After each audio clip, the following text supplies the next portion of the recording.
Hey, what's going on, everybody? This is Tyrone back with Tech Life. So I made a very, very interesting discovery for T-Mobile's network today. So what you're seeing on screen right now, just to give you guys the brief backstory, Sprint, when they were still a company and a network, they were starting to build out small cells themselves. And these small cells, they were getting fiber trenched, power, everything. This was a full-blown small cell. I don't know if you can call this a C-RAN, but this is the variant and style that Sprint at the time was deploying.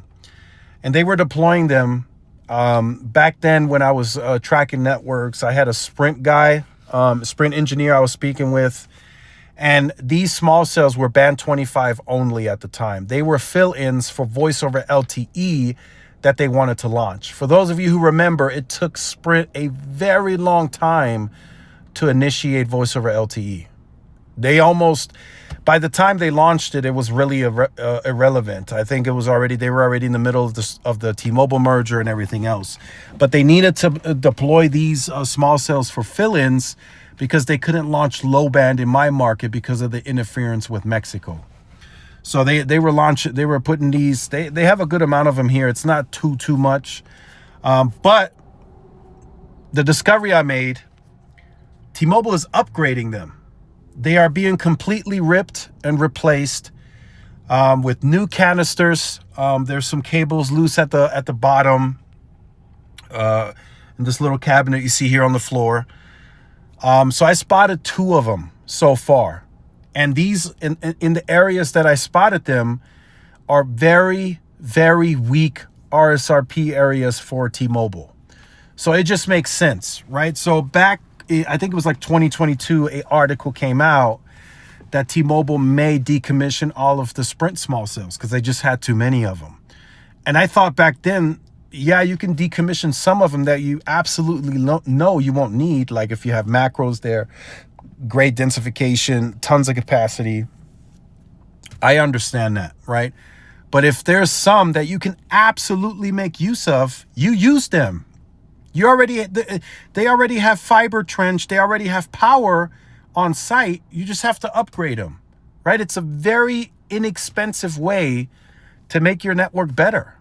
Instead of having to, like Neville Ray, for those of you who remember at that time when he was still in charge of the network, he called small cells nightmarish because you have to, you have to engage third parties because T-Mobile doesn't own and operate any wireline. You have to get them to trench. With these small cells from Sprint, that was already done. The fiber's already there. The power's already there. So if you can make use of them, use them. And that's exactly what T-Mobile is doing in this instant. They're using the Sprint small cells. So not only have they done keep sites, right? They upgraded and kept some of the T-Mobile sites, Sprint sites. They're now also keeping and densifying using the Sprint small cells, which is a very, very interesting discovery. Shouldn't surprise nobody. I think some Sprint small cells a while back have already been spotted being upgraded to T-Mobile.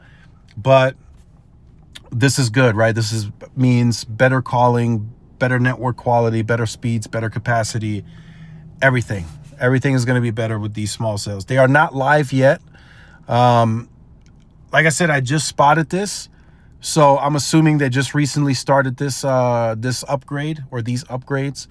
So I'm hoping within the next few weeks or so they go live, so I can test them and we'll see if they come with N41 and the works, right? We've seen some of them that look like this from from T-Mobile, and they still ended up doing N41.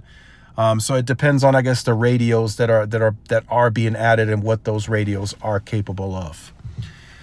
But let me know your thoughts. Let me know if you've seen some of the Sprint small cells being converted to T-Mobile equipment. Let us know in the comments. Like, share, subscribe if you're new. Follow my social media outlets. This is Tyrone with Tech Life. See y'all in the next one. Peace.